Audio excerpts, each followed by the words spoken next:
I, Thoth the Atlantean, master of mysteries, keeper of records, mighty king, magician, living from generation to generation, being about to pass into the halls of Amenti, set down for the guidance of those that are to come after, these records of the mighty wisdom of great Atlantis. In the great city of Keo on the island of Undal, in a time far past, I began this incarnation. Not as the little men of the present age did the mighty ones of Atlantis live and die, but rather from aeon to aeon did they renew their life in the halls of Amenti, where the river of life flows eternally onward. 100 times 10 have I descended the dark way that led into light, and as many times have I ascended from the darkness into the light, my strength and power renewed. Now for a time I descend, and the men of Chem shall know me no more. But in a time yet unborn will I rise again, mighty and potent, requiring an accounting of those left behind me. Then beware, O men of Chem, if ye have falsely betrayed my teaching, for I shall cast ye down from your high estate into the darkness of the caves from whence ye came. Betray not my secrets to the men of the north or the men of the south, lest my curse fall upon ye. Remember and heed my words, for surely I will return again, and require of thee that which ye guard. Aye, even from beyond time and from beyond death will I return.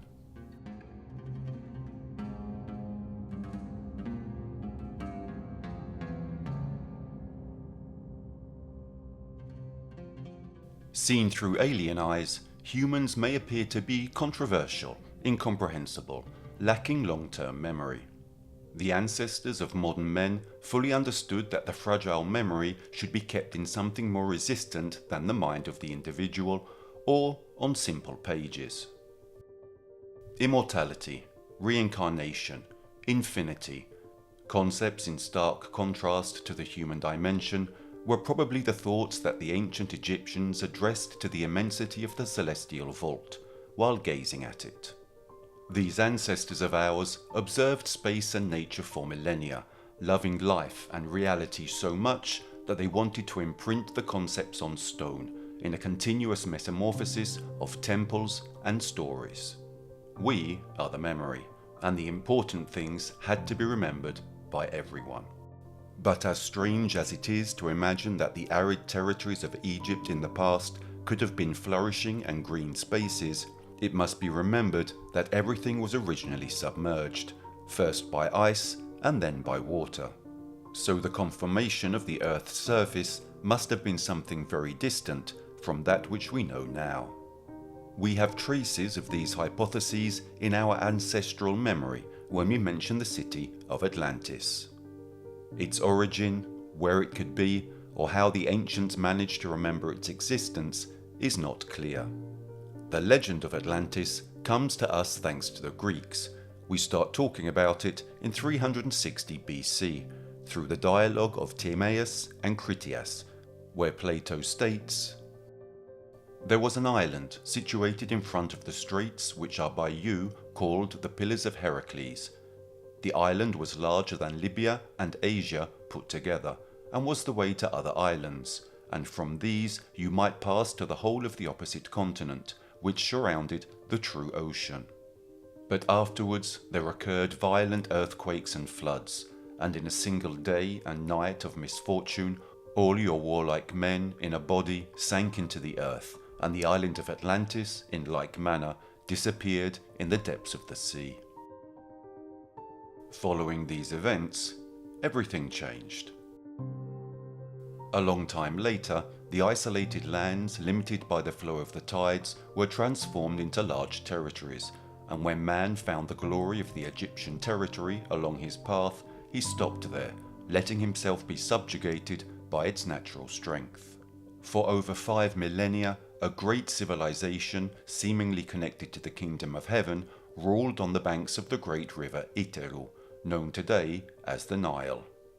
Deeply linked to water, the ancient Egyptian civilization was born from a spark that flared up over time along that immense life-bearing water artery, and it was thanks to this river, which psychically flooded its banks, that the impression was created among people that it was necessary to establish the order of time, to recognize and predict when the episodes from the past could occur, repeatedly, leading to the construction of a calendar divided into 3 seasons: floodwaters, plant growth, and harvest, leading to understanding that the rotation of the Earth around the Sun could last 360 days, plus 5 days called epagomena.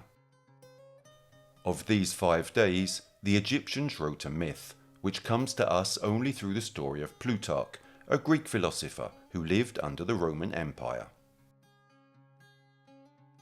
According to Plutarch, a mysterious god Thoth, guardian of knowledge, managed to obtain these 5 days by playing and winning a game of senet, an ancestor of the better-known game of backgammon, against Khonshu, the god of the moon. The sun, more commonly known as the god Ra, had forbidden children to be born from the union of Nut, goddess of the sky, and Geb, god of the earth.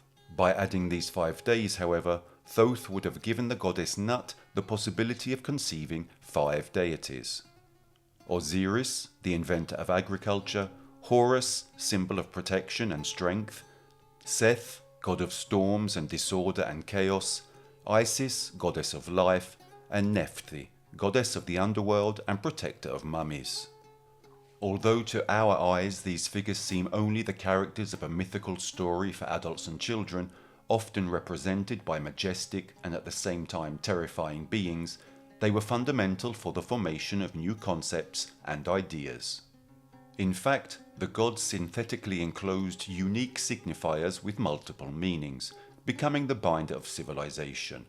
Through and around them, communication was established, the evolution of the logos, the birth of different archetypes from which our own civilization throughout history has profoundly drawn. But the path to get there was far from simple. In the beginning, in the known world, there were simple communities of nomads who wandered through a hostile nature, where only the primordial law of the strongest was in force. These living beings, forced to impose themselves on each other, tried to perpetrate a constant life cycle, not becoming food for vultures or any other predator.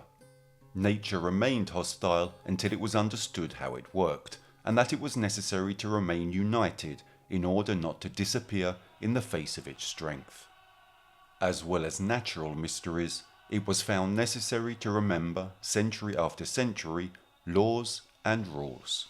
Men and women came together to defeat the fear of loneliness and death, finding a promised land beneath their feet. Crossed by the roaring currents that headed towards the north of a continent that would become the cradle of human civilization over the millennia, Egypt became the place where men decided to lay a principle of civilization. To mix and discuss things, but not only for the people, above all for those whose path had been chosen by destiny. The scribes, let's not forget, were a caste. The long process of integration and territorial wealth led to the assimilation of neighboring and then distant civilizations.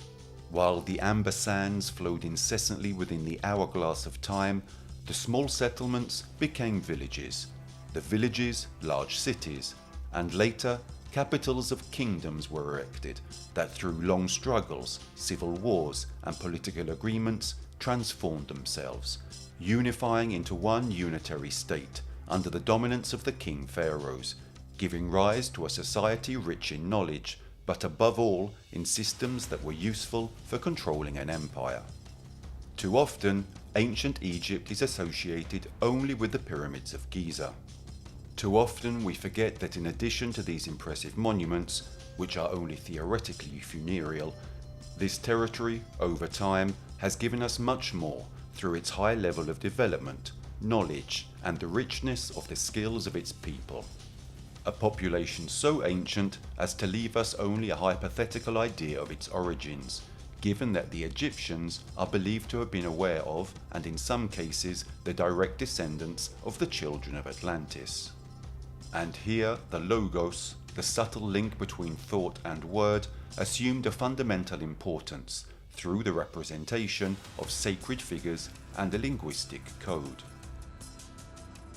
Throughout Egyptian history, the scribes produced an incredible volume of stories, mathematical writings, medical manuals, legends, and religious texts for humanity, which today, even more than ever, thanks to new studies on their writing, can be understood and analysed, thus bringing to light the different facets of the Itaru River people.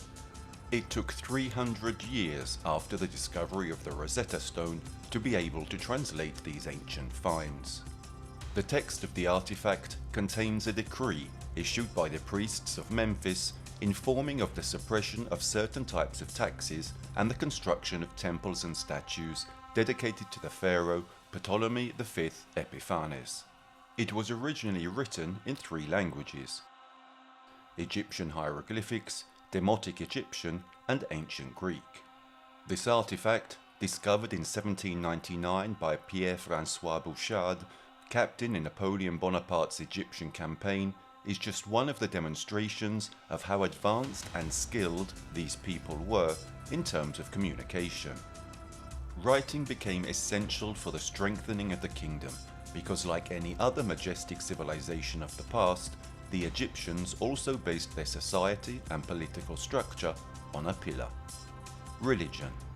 The fulcrum of the activities was the Egyptian polytheistic religion, formed by the gods, in the ancient language Neteru, who symbolize the multiplicity and the contrasting forces of life, the functions of nature through which creation came into being and is maintained. The religious system was formed by a conglomerate of anthropomorphic and zoomorphic divinities. There were over 1,500 divine figures who showed themselves to the people through the intermediation of the pharaohs, believed to possess divine abilities by virtue of their positions of power and control. In all of this, Egyptian theological philosophy carried within itself a main foundation.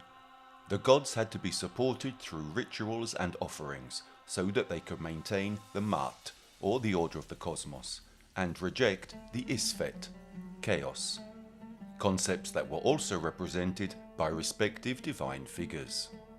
To fund this system, the state devoted enormous resources to religious rites, places where worship could be practiced for the enrichment of knowledge, effective methods aimed at fortifying the union of great glory.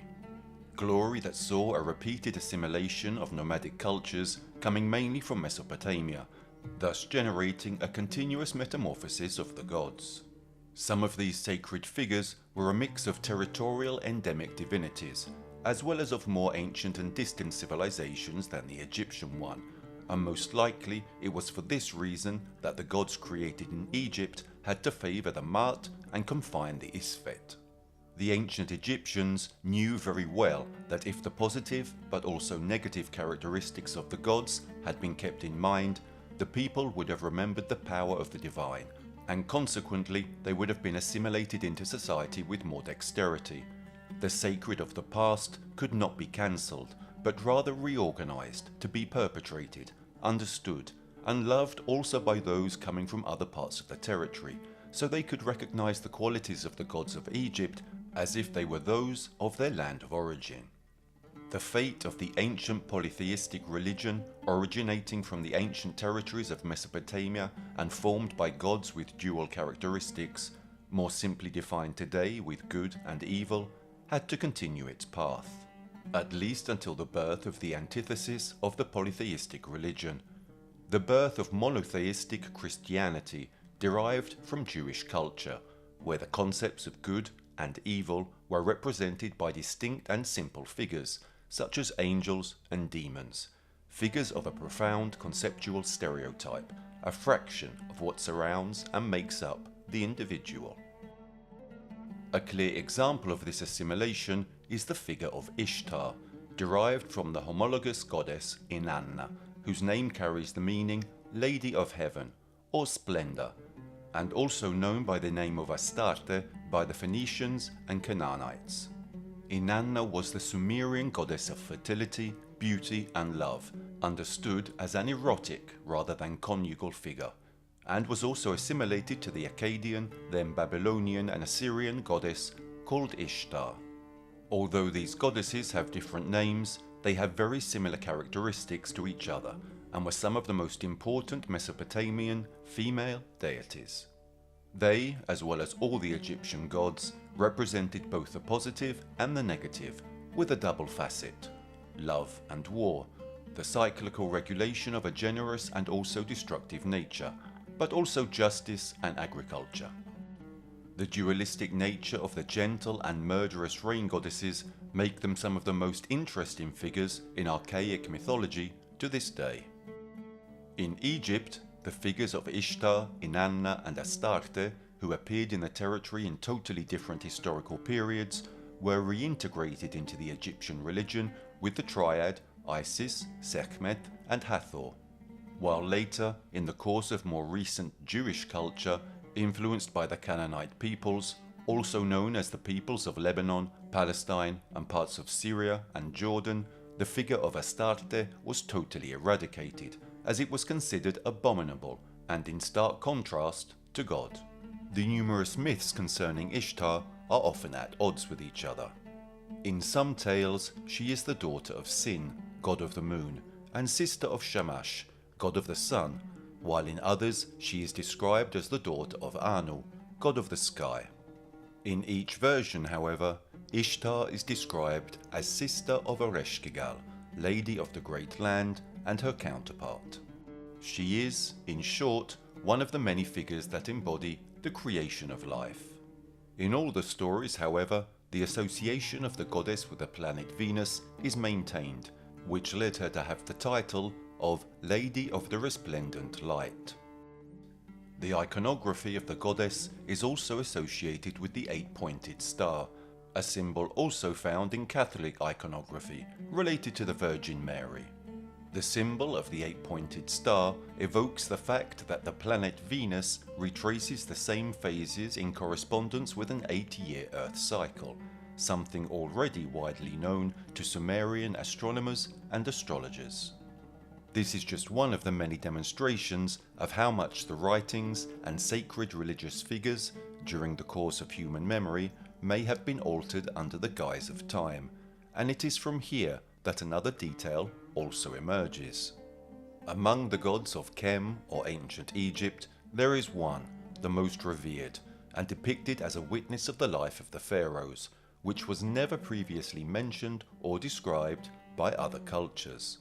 This is the figure of Thoth, guardian of wisdom, magic, measurement of time, mathematics and geometry, protector of scribes, and he who brought the knowledge of writing to mortals.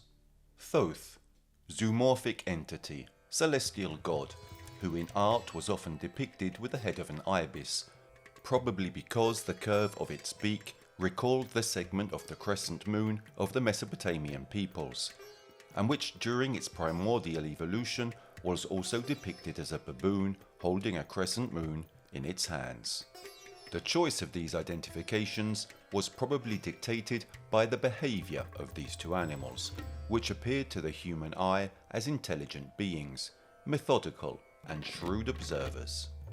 The figure of Thoth was born in Lower Egypt during the pre-dynastic period, 3900 to 3150 BC, and was mostly worshipped in Kemno, or Hermopolis, starting from 2000 BC. In Egyptian writing, the original name of the city of Hermopolis or Kemno means City of Eight, a number that nowadays is recognized as the number representing infinity, if placed horizontally or lying down. Hermopolis is the name attributed by Greek historians as an Egyptian locality devoted to Thoth, as he is also identified with the name of Hermes by the Greeks and Hermes Trismegistus by the Romans. This place was also the seat of the figure of the god Khnum, protector of the sources of the Nile, generator of the creative power of the floods.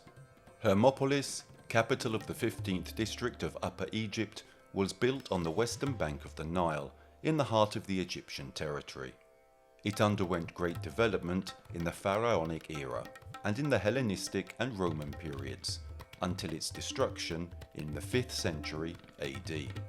Here Thoth assumed a role of great importance and was considered one of the creator deities of the world, being associated with the symbol of the dead sun, as the moon itself rarely appears in Egyptian theology, probably too sacred to be depicted with its direct god of reference, Khonshu. While the figure of Ra, god of the midday sun, and Aten, understood as a life-generating force created through his golden rays, are very often depicted. Akhenaten, in his hymn to Aten, says something surprising about this figure, as if the Egyptians had understood that life is possible on other planets thanks to the power of some distant star. You rise in perfection on the horizon of the sky, living Aten, who started life. Whenever you are risen upon the eastern horizon, you fill every land with your perfection. You are appealing, great sparkling, high over every land. Hermopolis was connected to the ancient Egyptian myths of creation and the 8 deities of the Ogdoad, which are said to have existed even before the birth of the world. Seen today, they possessed quite alien characteristics, and had the task of personifying the primeval forces of chaos, called He, which possessed precise, equal and opposing forces, but which were harmoniously united. On this basis, the primitive divinities were thus formed by couples, where the male essence was opposed by the female one, called Paredra, and they were Nun and Nunet, the primordial waters, Kuk and Keket, darkness, Hu and Huhet, boundlessness and temporal infinity, Amon and Amonet, invisibility. These anthropomorphic deities, with the head of a frog for males and a snake for females, were the symbol of the waters from which they had emerged. Faced with this information, it is also possible that the animal linked to original Christian sin, the snake, is a figure derived precisely from Egyptian culture. A fundamental detail that then links the Christian religion and the ancient Israeli religion with the Egyptian one, and in the more specific case with Hermopolis, could be precisely the imaginary of the Garden of Eden. As if over time, the needs inherent in the monotheistic religion had led to a manipulation of the information belonging to the most ancient religions, in order to lose the origins of the place where they were conceived. One of the legends of the ancient city of Hermopolis narrates that the gods of Ogdoad, alongside the Nile, generated a primordial mud hill called the Isle of Flames or Isle of Knives. Here, in a mysterious way, the gods gave life to the sun, and according to the Hermopolitan clergy, the 8 deities who resided in chaos, who, in addition to creating other gods, also had the task of allowing the sun to rise daily, protecting it from darkness in the afterlife during the night. In Hermopolis, the Ogdoad and the cycles of the sun depended above all on the god Thoth, who every night placed the sleeping star on the hill, also better known as the moon, and it is for this reason that he was associated with the rebirth of the cycles, since the moon, simply by commanding the flow of water, regulates the cycles of every living being. The Egyptians already knew this fact very well, and the moon was not seen just as a supplier of night light or the star capable of measuring time without the sun. Its phases were given significant importance in astrology and astronomy, mainly due to the fundamental role that agriculture played, until it became the cornerstone on which most of the rituals were founded. Thus, over time, Thoth became not only the spokesman of rebirth, but also of immortality, representing in detail a sort of pre-absolute, a 0 point from where everything began, a shape-shifting celestial being, able to reincarnate, travel through space, and defeat the power of time. But his mystery remains, and what we know is very little, since over the centuries, just as religion has undergone changes, even the legends attributed to gods contain information manipulated by the personal ideas of authors, or probably by groups of authors. There is also the key role of semantics. Words take on different meanings, more or less important, based on the language in which they are pronounced, and these meanings can be understood differently from person to person. In recent centuries, there have been several attempts to bring to light the truth about the history of God, to the point of attributing hidden esoteric powers to his figure and developing an infinite number of theories. The multitude of writings make us lose track of any plausible confirmation, to such an extent that determining what is true and what is not becomes very difficult. Starting from one of the most recent texts, written by Maurice Dorial in 1930, it becomes clear that the fusion between the evolution of historical knowledge and the mythology of the past has given birth to one of the more spiritual versions regarding God. It is not clear whether this text was the result of imagination, or of the translation of the original writings, or of an in-depth knowledge of religion and theories concerning Egypt, or a piece of automatic writing caused by a transcendental contact with the Spirit of God. However, Dorial brings out a surprising version of the mythological figure and reports that Thoth was not only a being so ancient as to have seen the origin of Atlantis and so powerful as to bend space-time, but that to all those who fully understand the meaning of the texts, it would be possible to live forever, understand the natural order of the cosmos, dominate time, and travel through it. In addition to this, in the text, what Dorial defines as the children of the light stands out, who would appear not to be spirits at all, but something very similar to aliens, and another god even more absolute than Thoth himself, the inhabitant of the temple. Then we read about a technology never seen before by the men of Chem or ancient Egypt, a technology by which the pyramids themselves would be the mechanism, and a fact is quite markedly underlined. The real adventure for this ancient people began from the end of everything. In the first chapter of Dorial's Emerald Tablets, it states, "Great were my people in the ancient days, great beyond the conception of the little people now around me. Knowing the wisdom of old, seeking far within the heart of infinity, knowledge that belonged to earth's youth. Wise were we with the wisdom of the children of light who dwelt among us. Strong were we with the power drawn from the eternal fire. And of all these, greatest among the children of men was my father, Thothmi, keeper of the great temple, link between the children of light who dwelt within the temple and the races of men who inhabited the 10 islands. Mouthpiece, after the 3, of the dweller of Nile, speaking to the kings with the voice that must be obeyed. Grew I there from a child into manhood, being taught by my father the elder mysteries, until in time there grew within the fire of wisdom, until it burst into a consuming flame. Naught desired I but the attainment of wisdom, until on a great day the command came from the dweller of the temple that I be brought before him. Few there were among the children of men who had looked upon that mighty face and lived, for not as the sons of men are the children of light when they are not incarnate in a physical body. Chosen was I from the sons of men, taught by the dweller so that his purposes might be fulfilled, purposes yet unborn in the womb of time.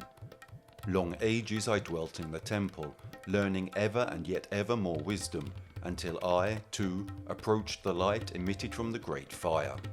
Taught me he the path to Amenti, the underworld where the great king sits upon his throne of might. Deep I bowed in homage before the lords of life and the lords of death, receiving as my gift the key of life. Free was I of the halls of Amenti, bound not by death to the circle of life. Far to the stars I journeyed, until space and time became as naught. Then, having drunk deep of the cup of wisdom, I looked into the hearts of men, and there found I greater mysteries, and was glad, for only in the search for truth could my soul be stilled and the flame within be quenched. Down through the ages I lived, seeing those around me taste of the cup of death and return again in the light of life. Gradually, from the kingdoms of Atlantis, passed waves of consciousness that had been one with me, only to be replaced by spawn of a lower star. In obedience to the law, the word of the master grew into flower.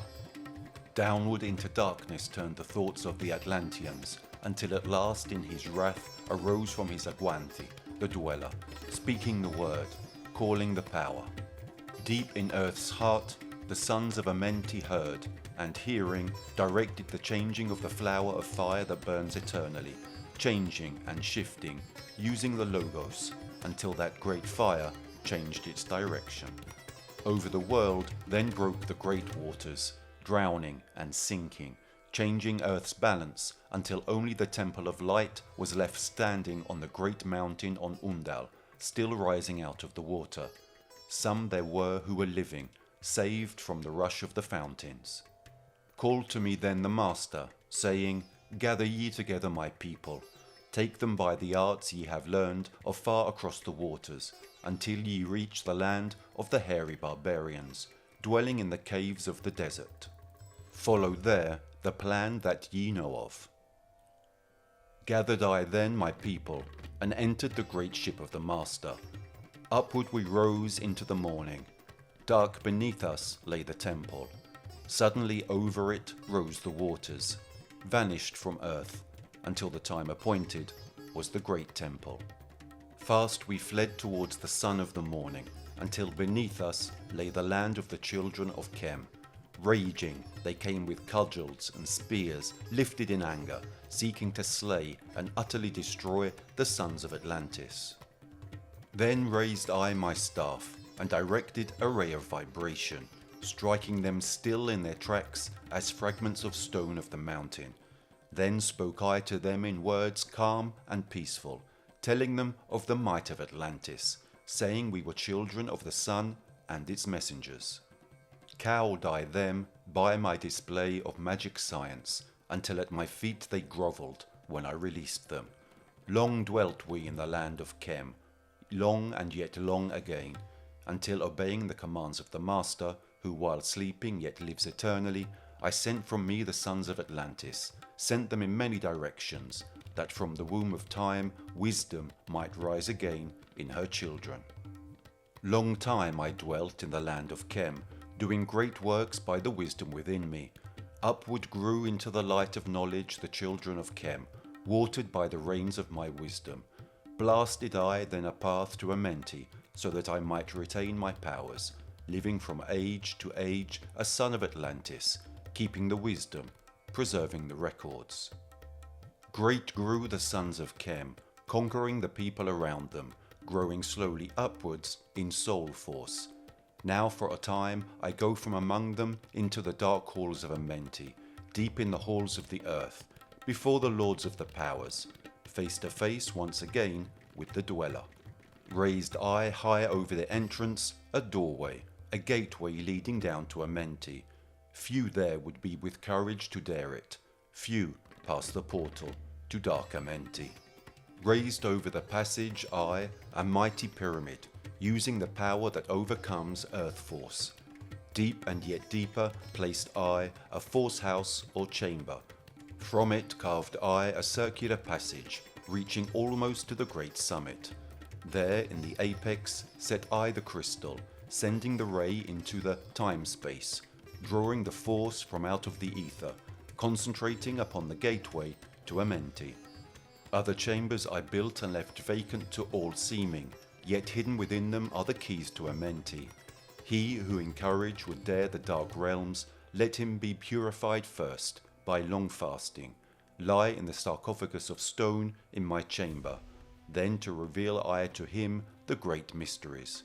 Soon shall he follow to where I shall meet him, even in the darkness of earth shall I meet him.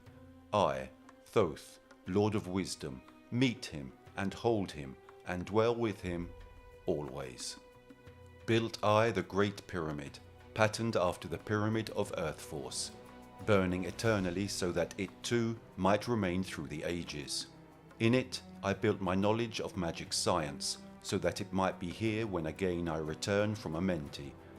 I, while I sleep in the halls of Amenti, my soul roaming free will incarnate, dwell among men in this form or another. Emissary on earth am I of the dweller, fulfilling his commands so man might be lifted. Now return I to the halls of Amenti, leaving behind me some of my wisdom. Preserve ye and keep ye the command of the dweller. Lift ever upwards your eyes towards the light. Surely in time ye are one with the Master. Surely by right ye are one with the Master. Surely by right ye are one with the All. Now I depart from ye. Know my commandments, keep them and be them, and I will be with you, helping and guiding you into the light. Now before me opens the portal. Go I down in the darkness of night. Maurice Dorial was the name adopted by Claude Doggins as head of the Brotherhood of the White Temple, an occult brotherhood based in Sedalia, Colorado. The writer was born in Sulphur Springs, Oklahoma. At a young age, he fell in love with Tarzan and soon broadened his interest in fantasy literature and science fiction in general.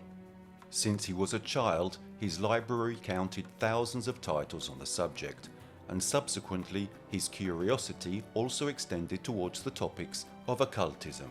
He claimed to have spent 8 years in Tibet immediately after serving his country in World War I, and also claimed to have visited the occult center of Mount Shasta in Northern California. Dorial founded the Brotherhood of the White Temple in 1930 and devoted much of his life to compiling lessons for the Brotherhood and a series of pamphlets called the Little Temple Library, which ranged across a variety of topics related to the occult, Atlantis and UFOs. His knowledge came, according to what he claimed, from his contacts with the Great White Lodge of Masters, a Masonic lodge of which little information is available, and this lodge was formed by those who, beyond earthly experience, seek to guide humanity in evolution. This is a very surprising fact, because Maurice Dorial produced numerous writings containing stories of UFOs and aliens, and which only later, in the 1960s, would seem to have become part of some science fiction films and stories, as if his mind had borne most of what we know on the subject, and not only, since it also laid the foundations for one of the most famous theories about aliens. He was convinced of the existence of the reptilians. He claimed that they were trying to merge with humans and that they were already operating underground, away from prying eyes. Dorial began work on the Brotherhood's new headquarters in Sedalia in 1946, at the height of fears of possible atomic warfare. The chosen location, a valley protected by 1,500-foot high mountain walls, should have been a safe and secure site in the event of a possible bombardment. 2 years later, he foretold that the biblical Battle of Armageddon would soon begin, and the resident brothers stockpiled food supplies for the troubled times ahead. The man died in 1963. The Brotherhood continues to exist today and regards Dorial's many writings as authoritative literature. Thoth, as a witness of the reality lived by the Egyptian people, was often represented as secretary and vizier of Ra, god of the sun, and in the underworld, called Duat, he was the helper of Osiris when the need arose to judge the souls of the dead during psychostasis, or the ritual in which the deities assigned a judgment and consequently a destiny to the soul of the deceased. This practice originally comes to us through the documents written in the text of the Book of Coming Forth by Day, better known as the Book of the Dead. Book is the term that comes closest to indicating the entire collection of texts, which is made up of magical religious formulas, containing a considerable amount of material, and which was composed by various Egyptian priests over a millennium. In a 2008 edition, the text that has come down to us reaches 700 pages. The magical practices contained in it were supposed to serve the deceased as protection and help in their journey towards the world of the dead, which was seen as fraught with pitfalls and difficulties in order to achieve immortality. The hieroglyphic representation of the Duat, a star often inscribed in a circle, leads us to hypothesize that at first the underworld was considered positioned in the sky, and only with the codification of the myth of Osiris, called Lord of the Duat, the underworld became a place on earth. The Egyptians believed that the soul was made up of several parts, including the Ka, which remained with the deceased after death, and the Ba, which could have access to the Duat. The Ba is depicted as a blue human head, or as a bird, the black stork, with a human face. His purpose was to allow the deceased to move anywhere and to assume any form they desired. The most famous representation of psychostasis can be admired in the tomb of the noble Hennefer, superintendent of the cattle estates for the funerary cult of Seti I. In the upper part of the works present on the walls of the tomb, the deceased Hennefer beseeches 42 of the judges, 7 of whom bear the Ankh, the symbol of life. In the lower part of the hieroglyphics, Hennefer is led by the hands of Anubis, god of embalming, towards a balance in the Hall of the Two Mart, or Hall of the Two Truths. In a sort of second frame of the episode, Anubis can be seen placing the heart of the deceased on a plate of an enormous scale, represented in turn by the corresponding hieroglyph, a vase. On the other side of the balance, on the second plate, however, there is the feather, or the mart, symbol of balance, order, harmony, truth, law and rule, morality and justice. Mart, sent into the world by her father, the sun god Ra, was often personified as an anthropomorphic goddess, with a feather on her head. She was the goddess of the natural disposition of the constellations, the seasons, human as well as divine justice, as well as propagator of cosmic order versus chaos. The god of wisdom Thoth takes note of the outcome of the weighing. If, in fact, the heart, as the repository of all actions, good or evil, performed during life, balances the feather, then the deceased will be declared Ma'keru, or justified, and admitted to the realm of the dead. Otherwise, the heart of the deceased would have been fed to Amit, or she who swallows the deceased, represented by a monster at the foot of the balance, which is represented in polymorphic form by the most dangerous animals of Egypt, the crocodile, the lion, and the hippopotamus. The penultimate frame depicts Horus presenting Hennefer, ready to be accepted into the realm of the dead, by Osiris, who is enthroned at the extreme right of the painting under a canopy and placed on a sort of raft.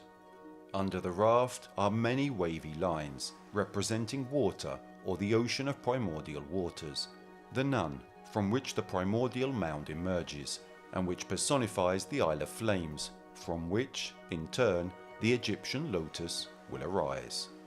From the Egyptian lotus, emblem of rebirth, due to its characteristic of closing its corolla by sinking into the water in the evening, and by re-emerging at dawn, opening it and directing it towards the sunlight, in turn, the 4 sons of Horus are born. Dwamutef, with a jackal's head, Hapi, monkey-headed, Hamset, with a human head, and Kebeshenuf, with a falcon head, the protectors of the organs removed from the deceased and contained in the canopic jars. The presence of a set of scales connected to the concept of evaluation of truth would justify the fact that this very symbol was then chosen, still today, to indicate the impartiality of justice. During the last half of the 5th century BC, Pharaoh Psammetichus III was defeated in battle by King Cambyses II of Persia. Cambyses II was crowned pharaoh with the royal name of Mesutira, thus initiating the first Persian domination of Egypt. Thus, together with the island of Cyprus and the lands of Phoenicia, Egypt went to form the 6th satrapy, or province of the Persian Empire, called Achaemenid.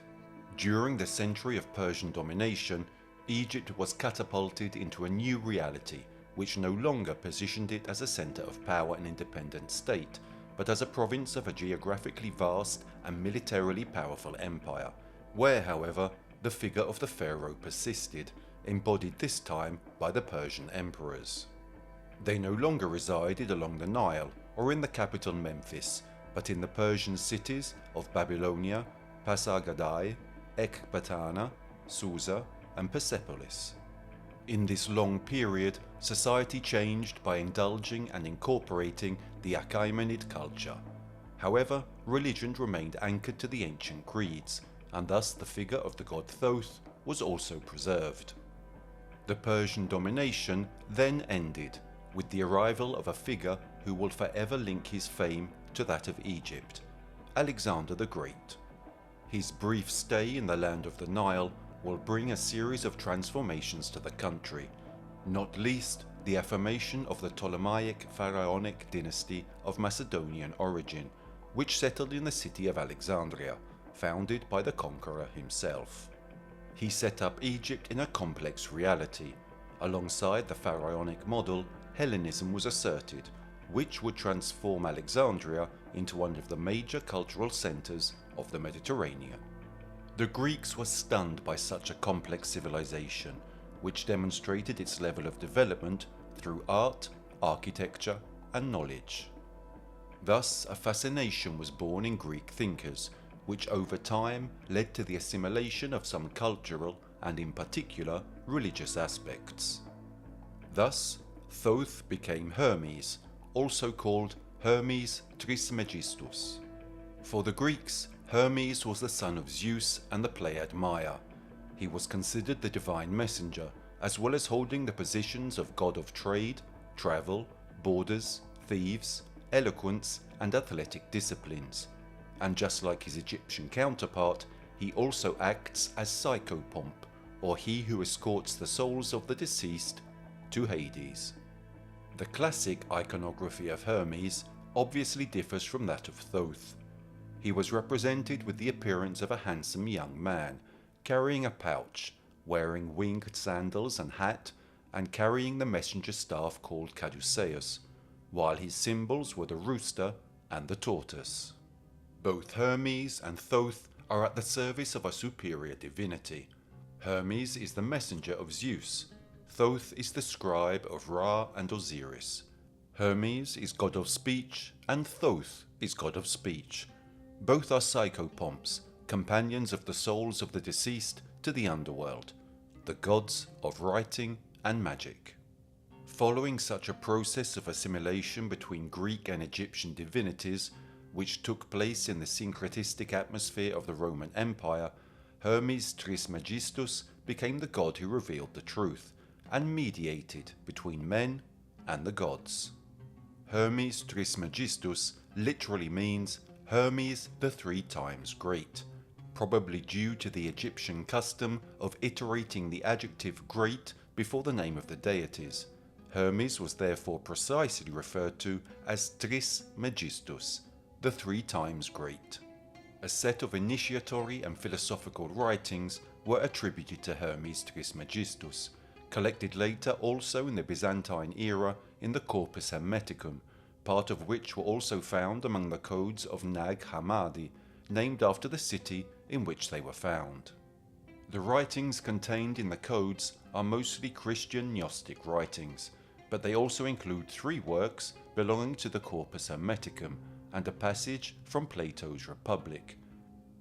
Scholars believe that these codes belonged to the library of the Cenobite monastery, and that the monks had temporarily hidden them to save them from destruction, after, in 367, Bishop Athanasius of Alexandria had sent a letter to all the churches of Egypt with the order to consider only the 27 books of the New Testament as canonical, while all the others were forbidden because they were heretical.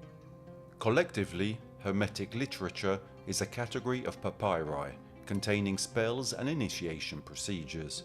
In the dialogue of Asclepius, which is part of the Corpus Hermeticum, the art of telestike is described, that is, recalling or imprisoning angels or demons inside statues with the help of herbs, gems, and perfumes.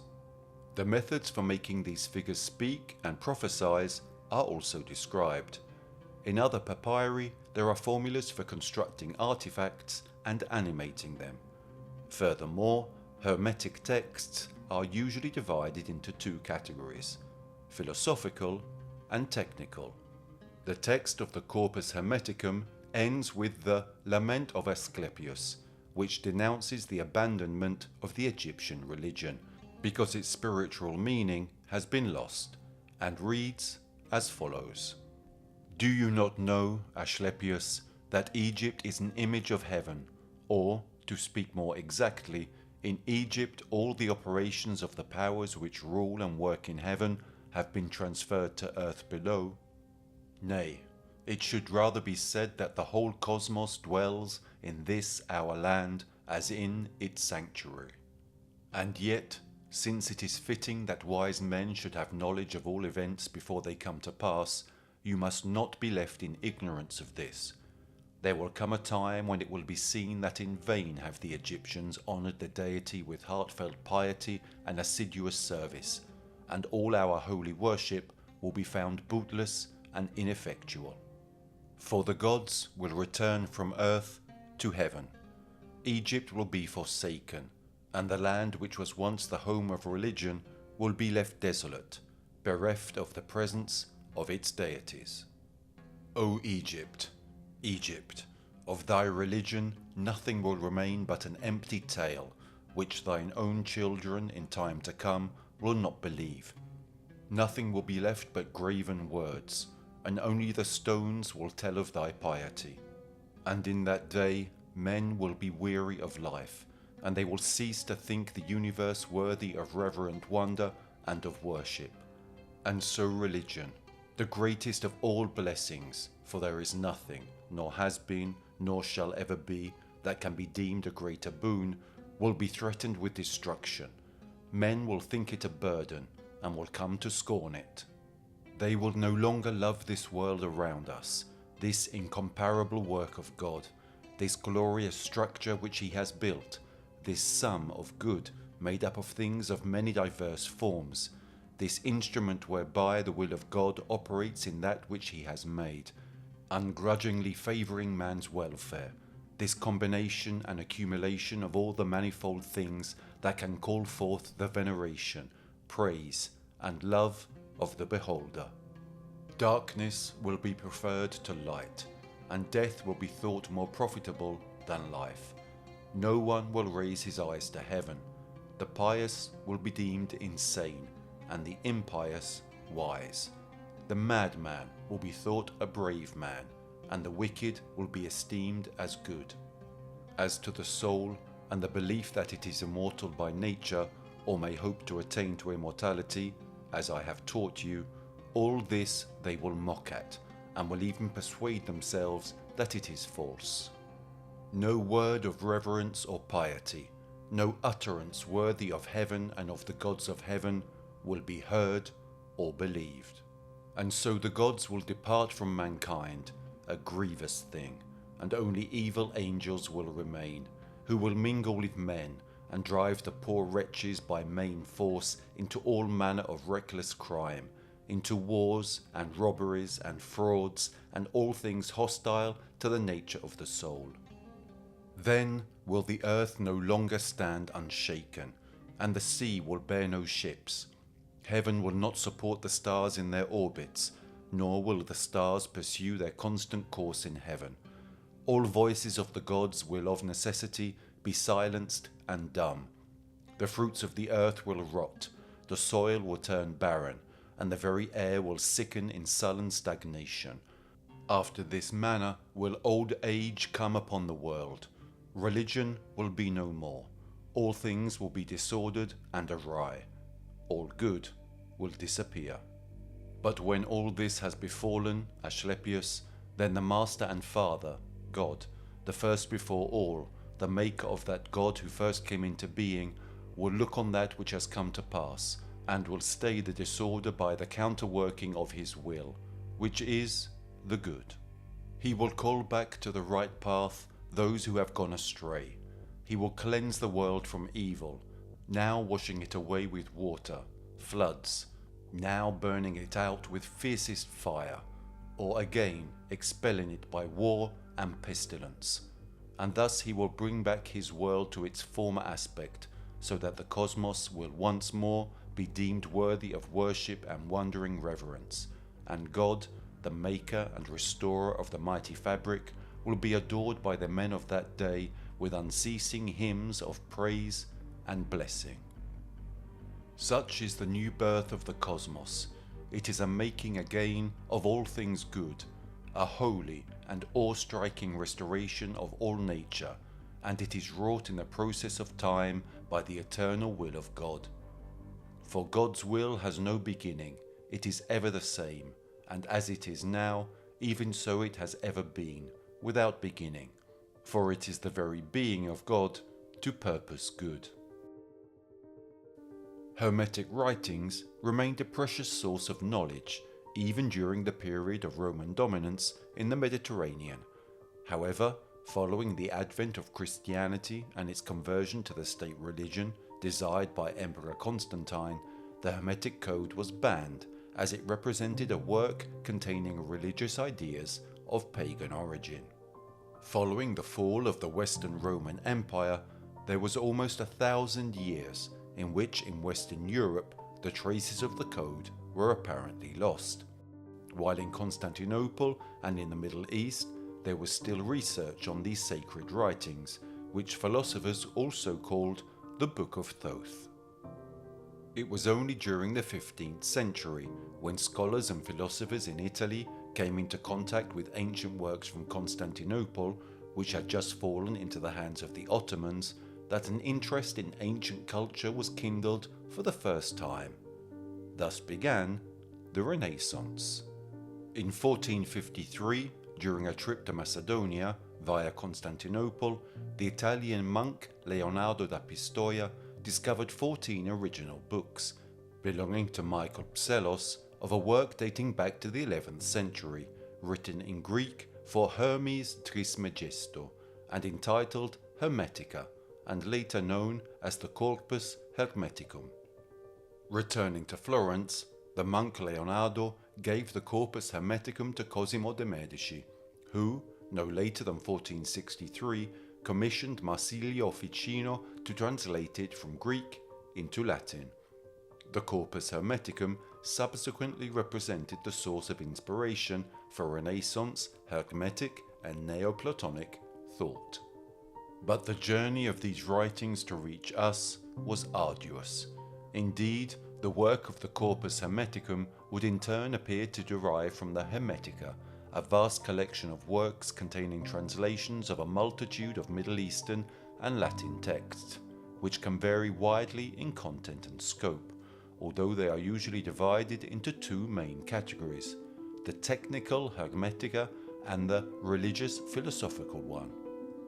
The technical category of Hermetica includes a wide variety of treatises on astrology, medicine and pharmacology, alchemy and magic, the oldest of which were written in Greek and may date as far back as the 2nd or 3rd century BC.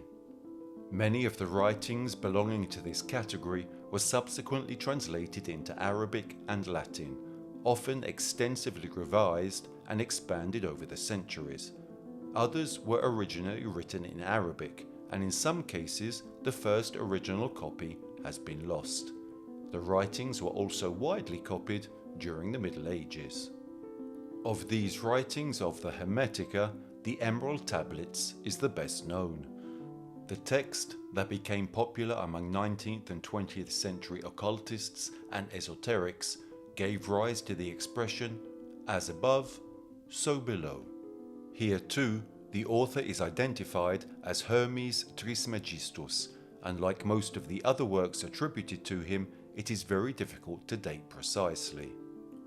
The earliest known source of the Emerald Tablets text is the Secret of Creation and the Art of Nature, also known as the Book of Causes, an encyclopedic work on natural philosophy falsely attributed to Apollonius of Tyana. This book was compiled in Arabic in the late 8th or earliest 9th century, but was most likely based on much older Greek and/or Syriac sources. The Emerald Tablets was also translated into Latin in the 12th century by Ugo di Sant'Alla as part of his translation of the Book of Causes, and again retranslated into Latin and inserted into the 13th century translation of the Secretum Secretorum, also deriving from an ancient Arab work. However, the Latin translation of the Emerald Tablets, which formed the main basis for all subsequent versions, was originally part of an anonymous collection of alchemical commentaries, which was also called Liber Hermetis de Alchimia. In the narrative frame of the Book of Causes, Balinus, or Apollonius of Tyana, tells his readers that he discovered the text in a vault under a statue of Hermes in Tyana, and that, inside the vault, he found an old corpse placed on a golden throne, holding the emerald tablets in its hands. Part of the text of the Book of Causes, translated from Arabic, states, "Undoubtedly true, the top is from below, and the bottom is from above. He worked miracles from one, as all things were from one arrangement, one by one. His father is the sun, his mother is the moon. The wind carried him in her womb, the earth nourished him. Abu Talisman, treasurer of wonders, full of powers. Fire has become earth. It separates earth from up and down. As he has the light of lights, so darkness escapes him. Power of powers. He goes beyond all that is kind. He enters all that is coarse. On the formation of the larger world, the work was formed. This is my honor, and for this reason I have called Hermes the Triangle of Wisdom." The Emerald Tablets, translated into Latin by Ugo Santalla, states, "It is true without falsehood, certain and very true, that what is below is like what is above, and what is above is like what is below, to perform the miracle of the unique thing. And as all things are and come from one, through the mediation of one, so all things are born from this one thing by adaptation. The sun is his father, the moon is his mother, the wind carried him in her womb, the earth is his nurse. The father of all, the end of all the world is here. His strength or power is whole if it is converted into earth.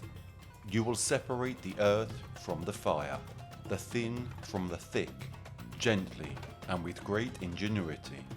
It ascends from earth to heaven, and again descends to earth and receives the force of superior and inferior things. By this means you will have the glory of the whole world, and by this means darkness will flee from you. This is the strong fortress of all strength, for it will overcome every subtle thing and penetrate every solid thing. Thus the world was created. Out of this will come wonderful adaptations, the method of which is here. It is therefore that I have been called Hermes Trismegistus, having the three parts of the philosophy of the whole world. Complete is what I said of the operation of the sun."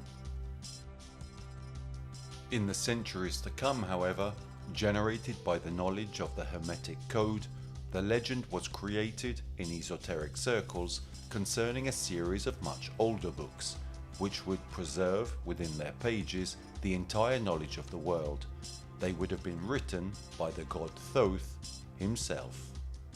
The Book of Thoth, 42 volumes that would have been written and left on earth by the Egyptian god, and in which the mysteries of the heavens, predictions of events, would be found.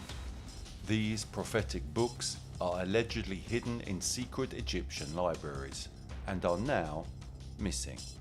The Egyptians kept many texts on a wide range of subjects in the houses of life, the libraries contained within the temple complexes.